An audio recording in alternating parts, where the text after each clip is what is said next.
Europe is at the center of the global pandemic, but solidarity among the governments of the European Union has been strikingly absent. Political fault lines have reopened, and it's now feared that tensions over the cost of the looming economic depression could feed nationalism and far-right populism.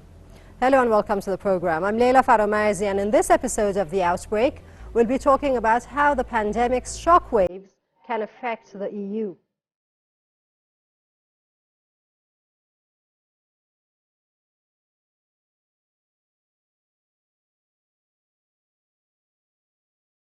What COVID-19 does to humans is that it gets a person's body to attack itself.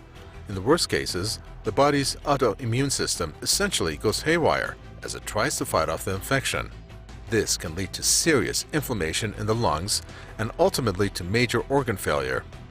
This is not a medical report, just wanted to explain the effect of the coronavirus on humans since it seems to have a similar effect on the European Union system. Since the start of the pandemic, instead of working together, the bloc started to attack itself. The mechanisms designed to facilitate international cooperation, like borders and trade, began to work against this cooperation. In the worst cases, countries began to fight over the very medical supplies that, if shared equitably, could save the largest number of people. For decades, the European Union has built up institutional cooperation across the economy, politics, and culture. So people thought that this cooperation would lead to an effective response towards a threat like the coronavirus. We're working on all fronts against coronavirus. This is an emergency situation that requires extraordinary action. Citizens of the bloc thought the EU will react to the disaster in a unified manner. They were wrong. Perhaps it all started with Italy. The country was the first hotspot to emerge in the European Union. Soon, it became the new epicenter of the disease, and the number of deaths kept surging. The country faced massive shortages in hospital staff, medical supplies, and available testing. So they asked their allies in the bloc for help. The EU's response was largely bureaucratic and more in consultation form.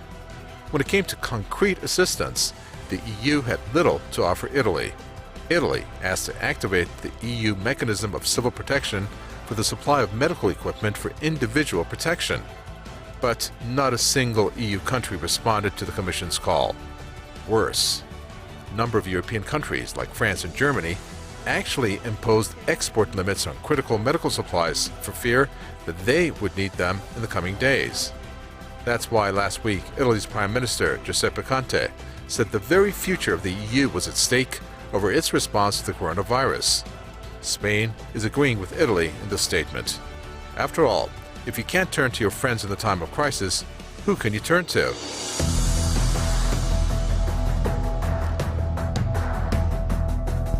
We already saw that despairing Italian and Spanish leaders have warned that the EU itself is at risk of falling apart. But can a pandemic have such an effect? Let's ask our guest. Today we are joined by Daniele Pozzati, Italian journalist and political analyst based in Munich.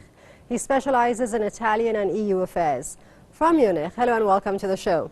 Do tell, why did the EU hesitate in helping Italy and Spain when they were hit by COVID-19? Because the EU, here we should say the Eurogroup, which is the informal gathering of the finance ministers of the Eurozone, the Eurogroup is dominated by Northern European countries, and it's led by Germany. And Germany has always opposed a transfer union, as they call it.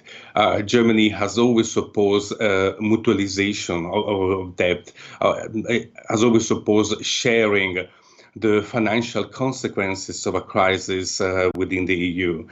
And unfortunately, the coronavirus has not been an exception. Italy and Spain push for Eurobonds. And Eurobonds amount to just that. It's a kind of European public debt, so to speak. They are government bonds, EU government bonds, with which the cost, the financial consequences of the corona crisis would be divided across Europe. And precisely that Eurobonds as sharing financial consequences to the crisis.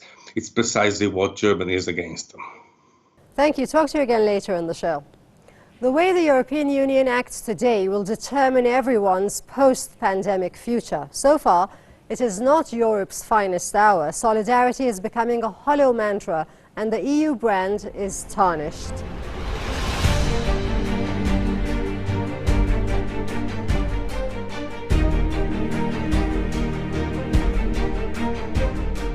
The European Union has always tried to paint a picture in which all members are unified and strong.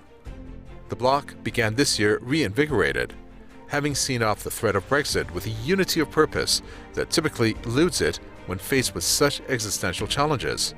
Its new leadership team, under Commission President Ursula von der Leyen, was fired up with a vision for the EU as a global leader in climate sustainability and democratic standards. But look what a difference a few months and a global pandemic can make. The pathogen has created a chaos that dragged the EU back into the quicksand of its own dysfunction. Problems are emerging from everywhere, from a sluggish political response to the crisis to bitter internal rows about how to mitigate the economic effects of coronavirus. In short, member states have turned against one another and onto themselves. It is of utmost importance that emergency measures are not at the expense of our fundamental principles and values as set out in the treaties. Experts believe the EU's immediate reaction to the crisis had been slow, off the mark. The chief problem Brussels repeatedly faces is that it must operate at two speeds. On the one hand, the EU's machinery acts as a pan-European arbiter, coordinating the issues that place the Union in peril from a centralized seat of power. On the other, decisions on many substantive issues are reached through agreements collectively struck between member states. And as we have seen in recent years, they have vastly differing priorities. Each time this canyon appears, it exposes the limitations of the EU. This has been shown to be the case from the moment the coronavirus pandemic hit the continent. While EU officials are quick to point out the measures it took that allowed the bloc to work together on the procurement of medicines and equipment, when it comes to healthcare policy, the EU has little authority. The coronavirus has given hope to those who wish to see the EU stumble. Countries have put their own needs first, and trust among governments has diminished. A long-running north-south rift over the future of the Eurozone risks widening into a deadly breach. Let's see what people said about the situation in Europe on social media. A lot of people think the European Union is a failed project. Then there are also those who say a lack of having a unified vision will lead to the collapse of the EU. However, there were a group who thought leaving the EU after the pandemic is even worse. The European Commission has struggled to give strong leadership, but most of the key levers on health, borders and the economy remain in national capitals. So what is it going to be next? What will happen after the pandemic is over?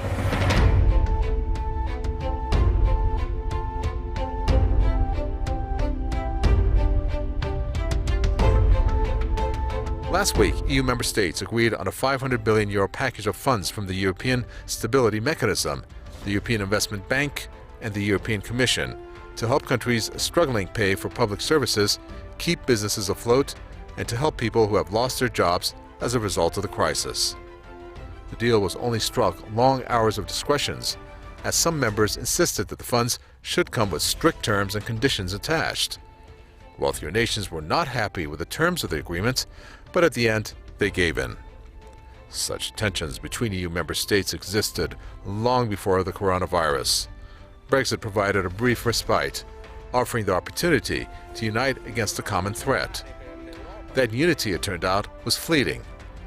Now, the most severe international crisis in decades is bringing into question the very foundations of the post-war European project. Even now, nations that have been hit hardest by the pandemic and saw no assistance from fellow EU members are questioning the nature of this alignment. Sono giusti, cioè ci dobbiamo aiutare tutti in questo momento. Quindi è giusto che vengano come noi aiuteremo altri paesi quando ci sarà bisogno. There were videos on social media showing Italians burning the EU flag. This means the far-right populist vision of the EU might take over after the outbreak.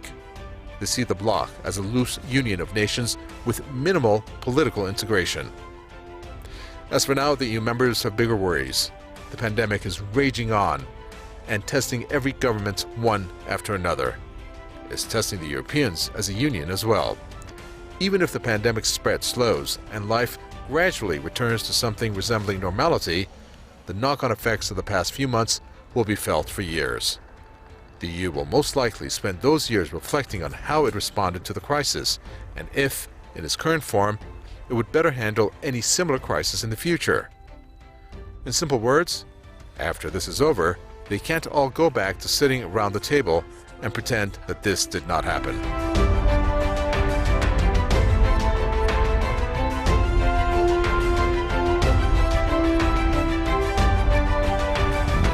To get more insight on the issue, let's bring in our guest one more time. Hello again, Daniel Pozzotti. Can you tell me, do you see the European Union disappearing from existence after the pandemic?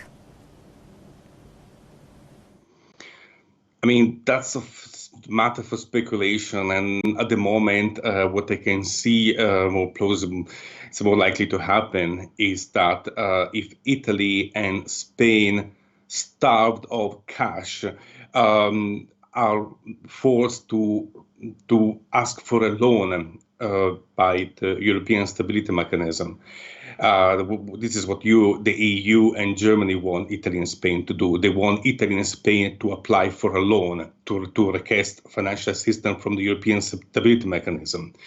Now, the problem is that such loans come under the supervision of the Troika, the Troika can then impose structural reforms, as it did with Greece in 2015. Now, a Greek scenario in Italy and Spain, that might lead to, like, even Italy or Spain leaving the EU or leaving the euro. That's a possibility. But I would not, it's not something that's going to affect the whole of the EU.